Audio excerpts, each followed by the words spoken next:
सुप्रभात बच्चों। आज इस व्याकरण की क्लास में आपकी सरोज मैडम आपको पत्र लिखना सिखाएंगी और उसके कुछ जो नियम होते हैं वो बताएंगे।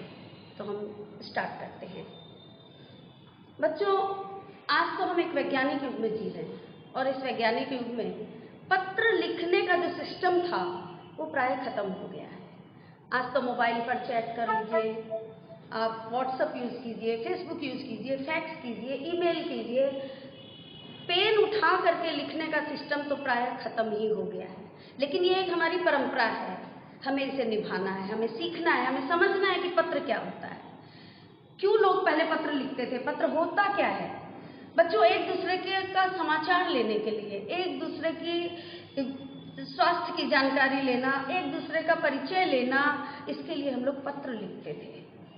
वो एक जमाना था बच्चों जब खाकी वर्दी पहन करके डाकिया आता था और घर घर लोग उसका इंतजार करते थे कि आज हमने भी पत्र डाला था, शायद हमारा जवाब आया हो।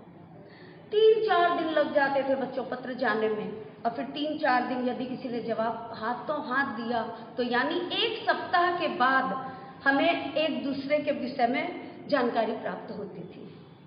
कोई खुशखबरी होती तो पत्र आता, उसके लिए हम लोग नाच उठते थे, वो पत्र आ गया।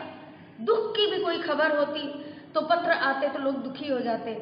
किसी के घर में कोई हादसा हो जाता, लेकिन वो 3-4 दिन के बाद ही पता चलता।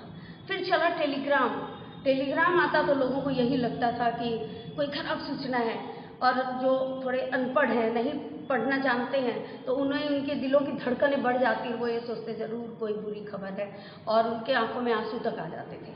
और बहुत बार ऐसा चमत्कार होता था कि जब वो किसी से पढ़वाते तो वो कोई बहुत बड़ी खुशखबरी रहती थी। तो बच्चों, ये था पत्र का रूप पहले का। लेकिन आज सब कुछ मोबाइल पे, कंप्यूटर पे, इन्हीं तक सीमित रह गया है।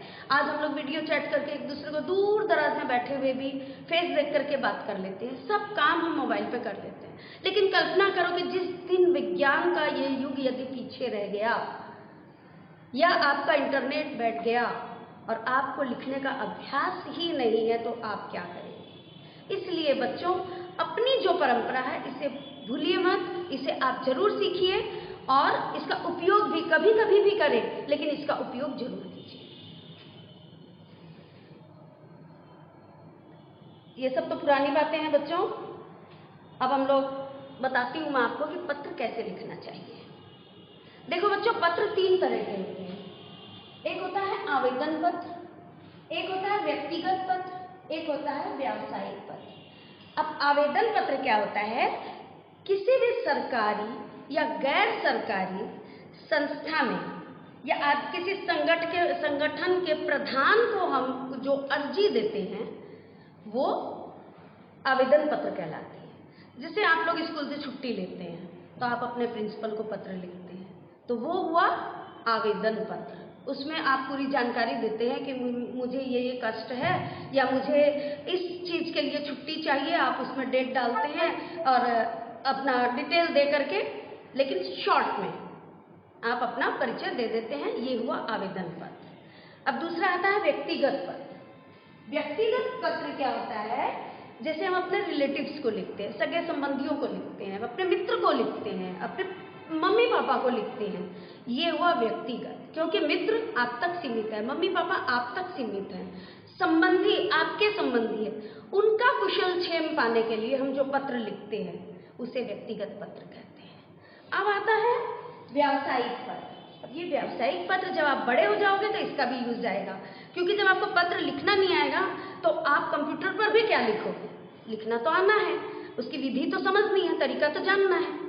अब व्यावसायिक पत्र जो होता है, ये वो पत्र होते हैं जो व्यवसाय या व्यापार में लेन देन से संबंधित जो कार्य किए जाते हैं, और तब ये जो पत्र लिखे जाते हैं ये होते हैं, ये क्रेता और विक्रेता के बीच लिखे जाते हैं। इसे कहते हैं व्यावसायिक पत्र। अब चूंकि आपका विषय इस बार है आवेदन पत्र, तो आपने पिछली कक्षा में सीखा ही है और आपको पता है कि आप अपने प्रिंसिपल को आवेदन पत्र देते हैं छुट्टियों के लिए, या कभी फी माफ करवाने के लिए, या और भी कोई रीजन हो सकता है। आज मैं आपको व्यक्तिगत पत्र के विषय में बताती हूँ। आपका जो टॉपिक है इस बार पत्र का, वो ये है कि आपको अपने पिताजी को पत्र लिखना है। और उसमें लिखना क्या है, अपने दोस्तों के साथ, अपने सहपाठियों के साथ आप घूमने जा रहे हैं किसी ऐतिहासिक स्थान पर, और वो ऐतिहासिक स्थान क्या है? दिल्ली। आप अपने दोस्तों के साथ वहाँ जाना चाहते हैं घूमने के लिए, आपकी गर्मी की छुट्टियाँ हो गई हैं या और कोई भी छुट्टी हो गई है, तो बिना पिताजी की अनुमति के तो आपको जाना ही नहीं चाहिए। तो आपको पिता की अनुमति लेनी है, और जब पापा अनुमति देंगे तो साथ में आपको कुछ रुपए पैसे भी चाहिए, तो आप उसके विषय में पत्र लिखेंगे अपने पिताजी को। तो उसके लिए क्या होता है, इसके कुछ नियम होते हैं बच्चों, इनको ध्यान से सुनो। आपका पत्र जो भी हो संक्षिप्त होना चाहिए और संपूर्ण। छोटे का मतलब ये नहीं कि आप अधूरा छोड़ दो, छोटा लिखिए लेकिन अपनी पूरी बात लिखिए। आसान भाषा का प्रयोग कीजिए। क्लिष्ट वर्ड्स आप यदि लिखेंगे तो सामने वाला समझ भी नहीं पाएगा कि आपने इसका मीनिंग क्या होगा, वो ढूंढते रह जाएगा। इसलिए ऐसी बोलचाल की भाषा लिखिए कि जो आपकी भावना को वो तुरंत समझ सके। लिखावट आपकी साफ और सुंदर और स्पष्ट होनी चाहिए। पत्र लिखने के लिए हमेशा अच्छे कागज का इस्तेमाल करना चाहिए, जैसा कि आजकल लेटर पैड चले हुए हैं, या आपका जो ये नवनीत की कॉपी है उसका एक चिकना साइड का पेज होता है, उस पर आप लिखे तो उसमें लिखावट बहुत सुंदर आती है। एक बात और, आप जिसके लिए पत्र लिख रहे हैं उसके सम्मान का पूरा ख्याल रखिए। आपका उससे क्या रिलेशन है, वो आपके क्या लगते हैं, आपके पिता हैं, आपके दोस्त हैं, आपके दादाजी हैं, नाना जी हैं, मामा जी हैं, जो भी हैं, उनके सम्मान का आपको ख्याल रखना है, जो कि शिष्टाचार और आदरपूर्ण शब्दों से भरपूर आपका पत्र होना चाहिए। तभी ऐसे पत्र जो होते हैं वही पत्र एक सफल पत्र कहलाते हैं। वो एक सफल पत्र लेखन है और आप एक सफल पत्र लिखने वाले हैं।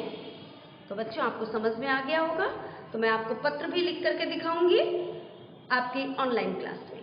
धन्यवाद।